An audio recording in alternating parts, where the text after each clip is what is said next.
Hey folks, I'm waiting through Apple TV's Franklin series with Michael Douglas for all kinds of reasons. Film and digital media editor, the public historian, I teach public history at Johns Hopkins, all kinds of reasons.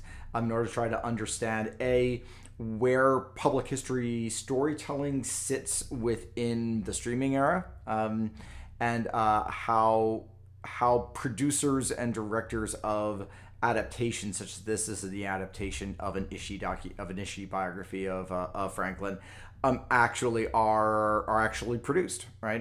What are the choices made? I mean, obviously we understand the production process, but the choices that are made by producers in order to reach what they think are audiences. Although this is a prestige production, so I'm not quite sure they care about who is watching other than folks who hand out awards. Evidence suggests that not a whole lot of people are watching. Not a whole lot of people who aren't sort of white folks who end up in a bookstore looking for Father's Day gifts are watching. That's it. Nobody's really watching this in terms of broader audiences.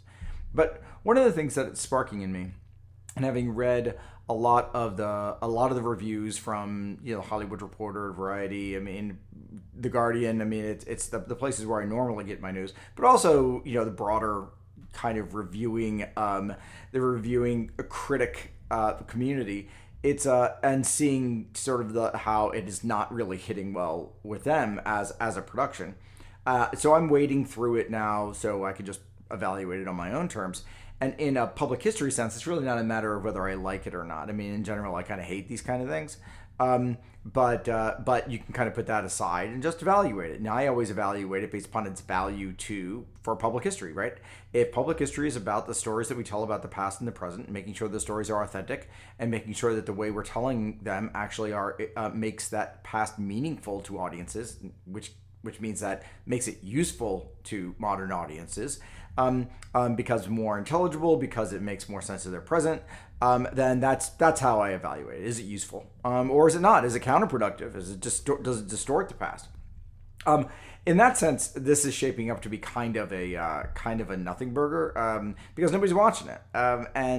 But what it is very interesting, though, a couple of things that it reflects, but one of which I kind of wanted to talk a little bit about because it just kind of struck me in understanding more and more about audience engagement, about how people come to understand the past and how they come to understand it through bits and pieces of stories. And those stories could be from a book, but those stories could be from a movie that can come from a TikTok, they can come from an Instagram post, and come from all kinds of ways. But people develop their ideas about the past and its relationship to the present in all kinds of ways. And that's what we call the historical imaginative. However, but it's interesting how this hits with a word that pops up in a lot of the reviews and pops up in a lot of generally interviews with academic historians about Benjamin Franklin and about sort of historical Benjamin Franklin, and even with producers and other people who are speaking in positive ways about this project, the program, is complexities. That it was complicated, that he was complicated. It's very interesting that the series, not yet through anything that I've gotten through, does not mention that Benjamin Franklin was an enslaver. You would think that's kind of relevant, but because most academic historians ignore it. Why? Because it gets in the way of them standing Benjamin Franklin, right? It gets in the way of the jovial polymath that they all want to love. Oh, hello, I've got an epigram for anything. I'm Benjamin Franklin. Owns other people for their entire lives. Gets in the way of that, right? They want to rush to him being an abolitionist so that they can slobber all over him. That's problematic. So what they do, it seems to be absent from this. They are touching upon his womanizing. They're touching upon a number of other, I guess less savory aspects of his character. But I guess that's a way to make him more flesh and blood. He was not a demigod. But boy, was he an extraordinary man for an extraordinary time, which is the subtext of the whole damn thing. So, but it doesn't even get some of the important stuff about the revolution, right? I mean, like the money from the Dutch. Big deal, and that's all John Adams. But in any case, it is this idea of hiding behind words like complexity and nuance. But complexity to me is becoming more and more of a it's not exactly a code word, but you kind of know where you stand with someone, particularly an academic historian, particularly a scholar, or even like these journalists who masquerade as historians. I mean, they'll throw out things like, well, the 18th century was complex, or Franklin or Washington or Jefferson or Madison or anybody who they kind of don't want to explain was complex. It was complicated. And I'm trying to wrap my head around that increasingly. As you see it deployed almost as a lazy person's way to say, I don't want to talk about it, or I can't talk about it, or if I do talk about it, it would involve necessarily an acknowledgement of things that make the subject that makes me money less palatable to you, and therefore less make you less inclined to buy what it is that I'm selling. I'm wondering if that's it. And so if you want to talk about Benjamin Franklin, they will also talk about just how complex he was. Well, Franklin was a white supremacist and a segregationist and a womanizer and an enslaver. I'm trying to figure out when you interrogate these words where the complexity lies. Is being unfaithful to your partner and fathering children by several other women, is that complicated? Is it? Is waking up one day and choosing to purchase other people to keep in bondage at labor for the rest of their lives, is that complicated? Is understanding a world in which